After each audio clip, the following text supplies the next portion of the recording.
My name is Samantha. For 18 years, I have lived in the shadows. Specifically, the shadow of my twin sister Emily. We were born on the same day and share the same face, but our similarities end there. Emily was like the sun, bright, active, loved by everyone. In contrast, I was like the moon, quiet, introverted, always hidden by the sunlight. For our parents, James and Linda Chen, Emily was the perfect daughter. She excelled academically, was active in extracurricular activities, and was social and charismatic.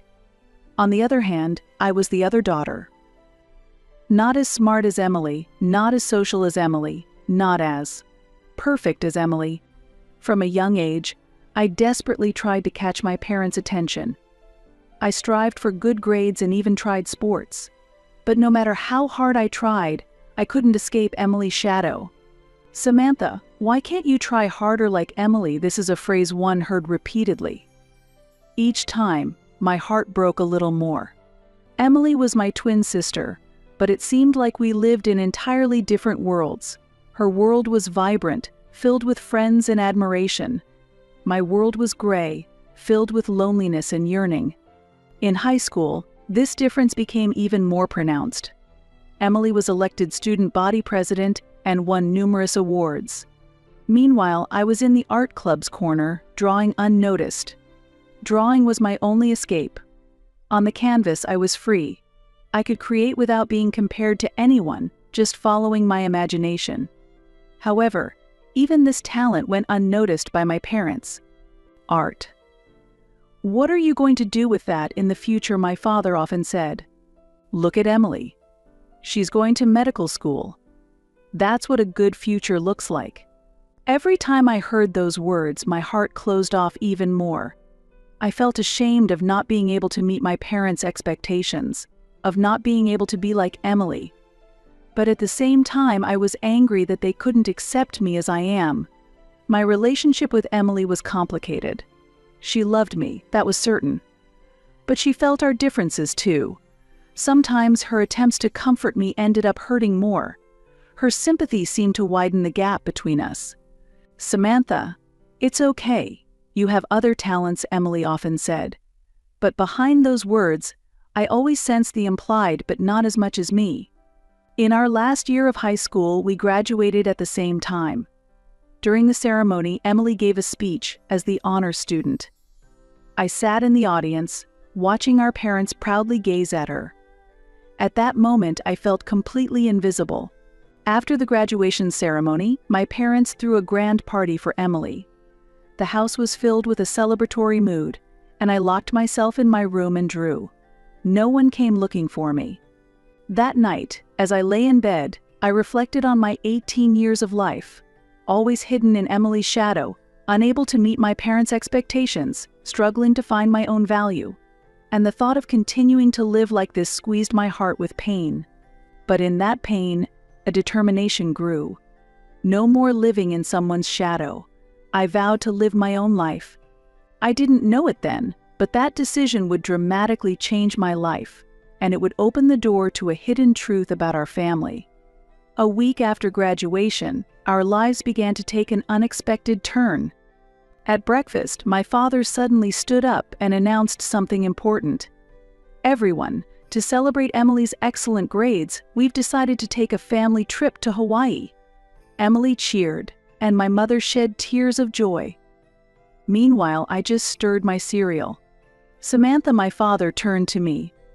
"I'm sorry, but could you stay home and watch the house?" At that moment, time seemed to stop. Emily's cheers and my mother's tears all faded away. All I could hear was my father's words. "House sitting," I managed to say.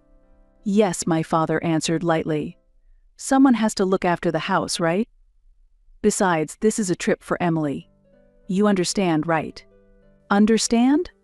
What is there to understand? I graduated just like her. I'm also a part of this family." But at that moment, I truly felt like I wasn't really a part of this family. "I understand," I replied in a small voice. No one seemed to notice my turmoil. That evening, as my family packed, I locked myself in my room and faced the canvas. I expressed my anger, sadness, and loneliness with vigorous strokes. There was a knock, and Emily entered my room. "Samantha, are you okay?" Concern tinged her voice. I didn't turn around as I answered, "Yeah, I'm fine. Have fun." Emily hesitated, then said, "I'm sorry. I talked to Dad, but—" "It's okay," I interrupted her. "I'm really fine. Go and enjoy." Emily sighed and left the room. I was glad she had tried to speak to Dad for me. But at the same time, I knew it meant nothing. My presence was just that insignificant in this family. The next morning, as my family left, I stood at the door. My mother hugged me and said, "Take care." My father just patted my shoulder.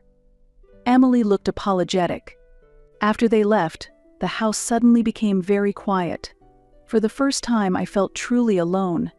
But at the same time, I felt a strange sense of freedom. That week, I was completely free. For the first 2 days, I locked myself in my room and continued to draw. I forgot meal times, just facing the canvas. On the 3rd day, I went outside for the first time. I walked through the nearby park, looking up at the blue sky. I wondered if the sky in Hawaii was even bluer. On the 4th morning, something unexpected happened. The doorbell rang. I cautiously opened the door. There stood a woman I didn't recognize. But the moment I saw her face, I gasped. She looked like an older version of my mother. "Hello, Samantha," the woman smiled kindly. "I'm your mother's cousin, Caroline." I was speechless. I had never heard of my mother having a cousin. "May I come in?" Caroline asked. I could only nod. As Caroline entered the living room, she looked around. Then, her eyes landed on my paintings on the wall. "These are wonderful," she exclaimed. "Did you draw these?" I nodded shyly. "Yes, it's just a hobby." Caroline looked me straight in the eye. "It's not just a hobby. This is talent, Samantha." Those words deeply moved me. I had never been praised like that by my parents. Caroline began to ask eagerly about my paintings, the techniques, sources of inspiration, and my dreams for the future. Slowly, I opened up and began to share my thoughts. As we talked, I felt enveloped by a strange sensation. Caroline listened to me as if she were a longtime friend. Her eyes shone with understanding and empathy.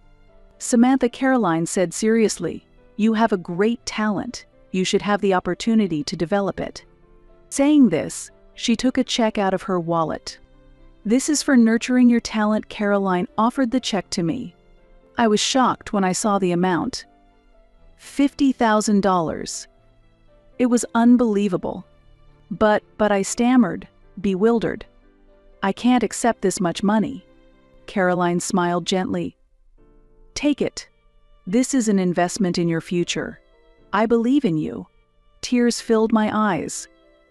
For the first time in my life, someone recognized my talent and believed in my future. Caroline hugged me and whispered, "You're special, Samantha. Don't forget that." After she left, I stared at the check for a while. This piece of paper might change my life. The thought made my heart race. Yet, I also felt anxious. How would my parents react if they found out? What would Emily think? And why had Caroline suddenly appeared and given me such a large sum of money? Unanswered questions floated in my mind, but one thing was certain: a big change was coming to my life. On the day my family returned from Hawaii, I felt a crushing anxiety. How should I explain Caroline's visit and the check? Was there even a need to explain? The sound of the front door opening and cheerful voices filled the house. Emily was the first to come in, her face sunburned, smiling. "Samantha." "I'm back." She rushed to hug me. I stepped back slightly and just nodded. Emily's face showed a moment of confusion, but she quickly returned to her usual smile. Our parents also came in with their luggage. My mother looked tired, but my father was as dignified as ever. "Samantha, was everything okay at home?" my father asked. "Yes, there were no problems," I replied flatly. "Good," he said, and that was the end of the conversation. My family began unpacking and sharing memories of their trip. I watched from a distance, Seeing their joyful faces, I wondered again if I truly belonged to this family. At dinner time, we sat around the table as if in separate worlds. My parents and Emily chatted excitedly about Hawaii while I ate silently. But the peaceful moment didn't last long. "What's this?" my mother's voice suddenly rose. She had been sorting through a pile of mail on the table and found the check. My heart started pounding.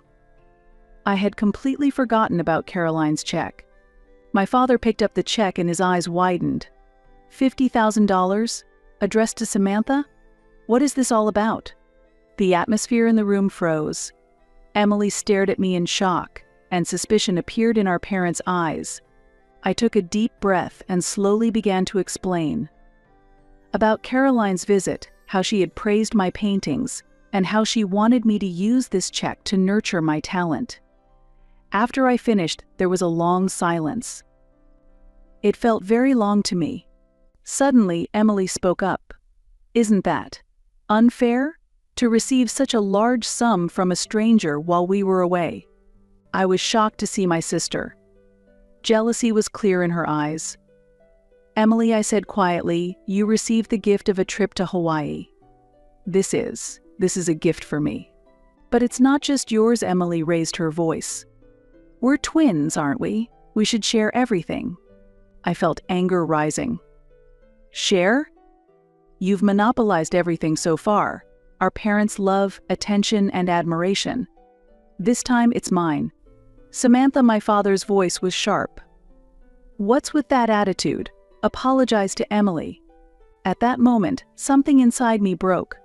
The emotions I had suppressed for years overflowed. Apologize? Me, I stood up, my voice trembling. Who should be apologizing? Who has always disregarded me, cherished only Emily, never recognized my talent, and continued to ignore my existence? My parents stared at me in surprise. Emily looked like she was about to cry. "You all," I continued. "Have you ever truly loved me? Or have you just seen me as Emily's shadow?" My mother started to speak, but I cut her off. "That's enough. I no longer want to be with a family like this." With that, I ran to my room. I closed the door, collapsed on the bed, and my long-held-back tears flowed freely. After a while, there was a knock at the door. It was Emily's voice. "Samantha, can we talk?" I hesitated, but eventually I opened the door. Emily's eyes were also red from crying. "I'm sorry," she said in a small voice. I've been struggling too." I waited silently for her to speak. The expectations of our parents were too heavy. "But I was envious of you. You seem to live so freely." I was surprised by her words. I had never imagined that Emily could feel envious of me. We really didn't understand each other," I murmured. Emily nodded and came closer to me. Then, suddenly she hugged me. "Can't we start over?" she whispered. As real sisters. I hugged her back and quietly nodded. I felt the years of misunderstandings and jealousy wash away with our tears. However, this poignant moment of reconciliation was short-lived. The next day, an even more shocking truth came to light. At breakfast, our father began with a grave look. "Samantha, Emily, there's something I need to tell you." We looked at each other anxiously. "About the woman yesterday." "Caroline," he started, choosing his words carefully. "The truth is, she is your real mother." The air in the room froze. Emily and I stiffened as if struck by lightning. "What? What do you mean?" Emily asked with a trembling voice. Our mother who raised us began to explain through tears. She and Caroline are sisters.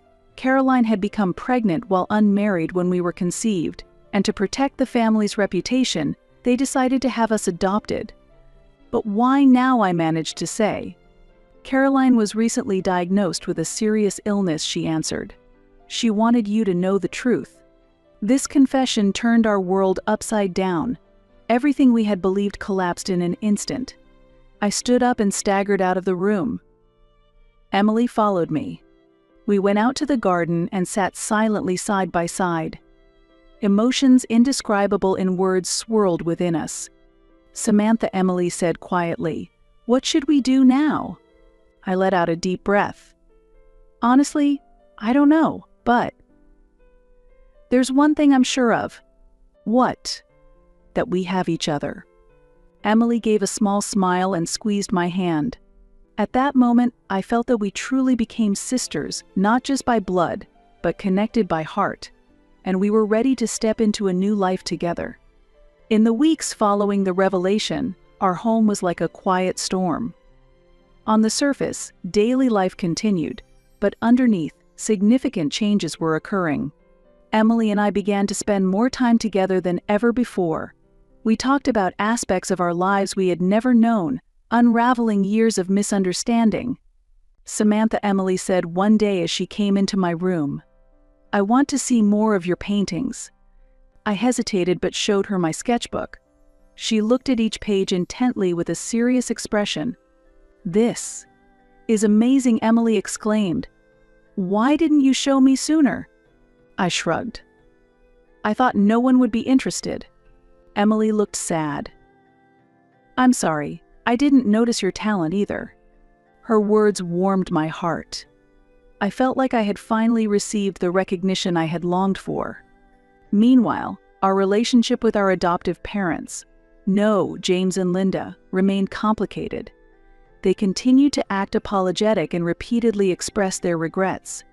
However, the wounds from years of being neglected were not easily healed. Especially me, I could not forgive them. The days of favoring Emily and disregarding me were not something I could forget overnight. One evening after dinner, James approached me.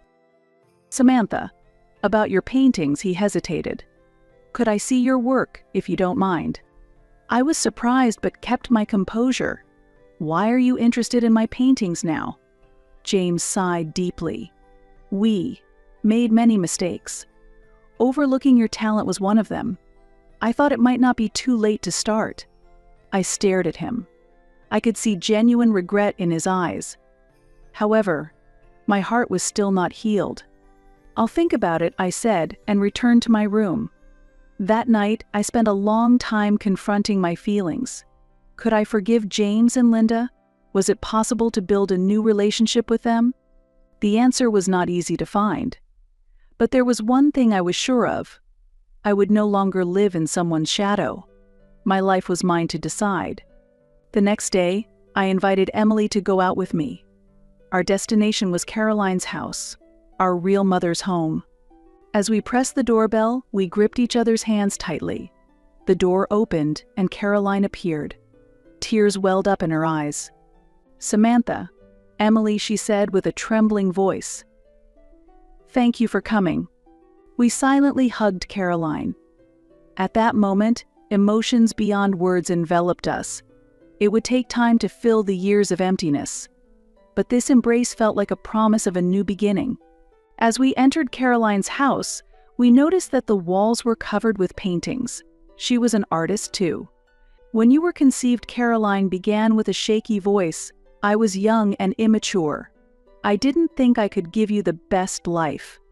Emily and I listened quietly. Caroline talked about the background of her decision, her life afterward, and how she had continued to watch over us. "But my decision must have hurt you," she said, wiping away tears. "Especially you, Samantha. I'm sorry." I took a deep breath and said, "Caroline, no, Mom. Indeed, we've been hurt in many ways. But I'm grateful that you recognized my talent and told us the truth." Emily also nodded and added, "We have time now to get to know each other. It's okay to take it slow." Caroline's face showed relief, and she hugged us again. From that day, we began visiting Caroline regularly. We learned painting techniques from her, listened to stories of her life, and gradually deepened our bond. However, the relationship with James and Linda remained complicated. They tried to show their efforts, but the years had piled up, making it hard to simply resolve. One day, Linda knocked on my room door. "Samantha, can we talk?" Her voice was tinged with anxiety. I hesitated but opened the door. Linda entered and silently stared at my paintings for a while, then suddenly started crying. "I'm sorry, Samantha," she said tearfully. "I overlooked your talent, ignored your feelings. I was a terrible mother." I sat down beside her, confused but calm. "I wasn't perfect either," I said quietly. "But what matters is what we do from here." Linda looked at me and nodded slightly. "You're right. Can we start over?" However, I could not forgive her. Considering the long-standing lack of affection, forgiveness was not an option for me. The next day, I made a significant decision. I gathered James, Linda, and Emily and declared, "I think it's time for me to leave this house." After a moment of silence, James and Linda tried to persuade me, but my mind was made up. And a few days later, as I was leaving the house, I told Emily, "I'm going to art college." She responded, "You should pursue your talent. We will support your decision all the way," and hugged me excitedly. "Congratulations, big sister. You're going to be a fantastic artist." A few months later, I enrolled in art college and started living on my own. In the new environment of the campus, I began to fully express my talent. Emily went on to medical school and started her own path. My relationship with Caroline also deepened gradually, and she became an important part of our lives. One day, my artwork was exhibited at a university exhibition. To my surprise, Emily and Caroline came. Seeing them standing in front of my paintings and feeling moved warmed my heart. I felt deep down that this was my family. It may not be perfect, scars might remain, but this is our reality, and by accepting this reality and moving forward, I believe we can become stronger. Emily came next to me and took my hand. "We've come a long way, haven't we?" she whispered. I smiled and nodded. "Yes, we have. But the real beginning starts now.